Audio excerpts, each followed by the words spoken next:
എല്ലാവർക്കും നമസ്കാരം. SSCയുടെ ഭാഗത്തു നിന്നും ഒരു വമ്പൻ അപ്ഡേറ്റ് വന്നിരിക്കുകയാണ്. SSC constable GD, BSF, CRPF, CS തുടങ്ങിയ സെൻട്രൽ ആർമഡ് പോലീസ് ഫോഴ്സിലേക്കുള്ള കോൺസ്റ്റബിൾ GDയുടെ ഒരു അപ്ഡേറ്റ് ആണ് വന്നിരിക്കുന്നത്. ഒഫീഷ്യൽ നോട്ടീസാണ്. SSC സൈറ്റിൽ ഇപ്പോൾ ഇത് റിലീസ് ആയിട്ടുണ്ട്. ഇതിൽ വന്നിരിക്കുന്ന അപ്ഡേറ്റ് എന്താണെന്ന് വെച്ച് കഴിഞ്ഞാൽ ഇതിന്റെ പുതിയ നോട്ടിഫിക്കേഷനും ഇതിന്റെ അപേക്ഷയും, പുതിയ റിക്രൂട്ട്മെന്റിന്റെ അപേക്ഷ 5/9/2024 മുതൽ സ്റ്റാർട്ട് ആകും എന്ന് പറഞ്ഞാണ് നോട്ടിഫിക്കേഷൻ വന്നിരിക്കുന്നത്.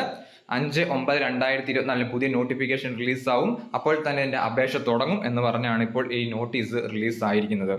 അപ്പോൾ BSF, CRPF, CISF തുടങ്ങിയ central armed police force, SSF, അതുപോലെ തന്നെ ആസാം റൈഫിൾസിൽ റൈഫിൾമാൻ, അതുപോലെ ഷിപ്പായ് ഇൻ നർക്കോട്ടിക്സ് കൺട്രോൾ ബ്യൂറോ തുടങ്ങിയ ഡിപ്പാർട്ട്മെന്റുകളിലേക്കാണ് വേക്കൻസി വരുന്നത്. ധാരാളം വേക്കൻസികൾ ഉണ്ടാവും. 10ാം ക്ലാസ് യോഗ്യതയുള്ളവർക്ക് അപേക്ഷിക്കാൻ സാധിക്കുന്ന നല്ലൊരു അവസരം കൂടിയാണ്. സോ ഇതിന്റെ ക്വാളിഫിക്കേഷൻ 10ാം ക്ലാസ് ആണ്. ഇതിന്റെ നോട്ടിഫിക്കേഷൻ 5/9/2024 റിലീസാവും. SSCയുടെ സൈറ്റിൽ ഈ നോട്ടീസ് വന്നിട്ടുണ്ട്. എല്ലാവരും കയറി ചെക്ക് ചെയ്യുക. സോ ഇതിന്റെ ഒഫീഷ്യൽ നോട്ടിഫിക്കേഷൻ റിലീസ് ആകുമ്പോൾ ഒരു വീഡിയോ കൂടി ചെയ്യുന്നതാണ്, ഡീറ്റെയിൽ വീഡിയോ ചെയ്യുന്നതാണ്. കേരളത്തിൽ തന്നെ ഇതിന് എക്സാമിനേഷൻ സെന്ററും കാര്യങ്ങളൊക്കെ ഉണ്ട്. അതുകൊണ്ട് തന്നെ നല്ലൊരു അവസരമാണ്.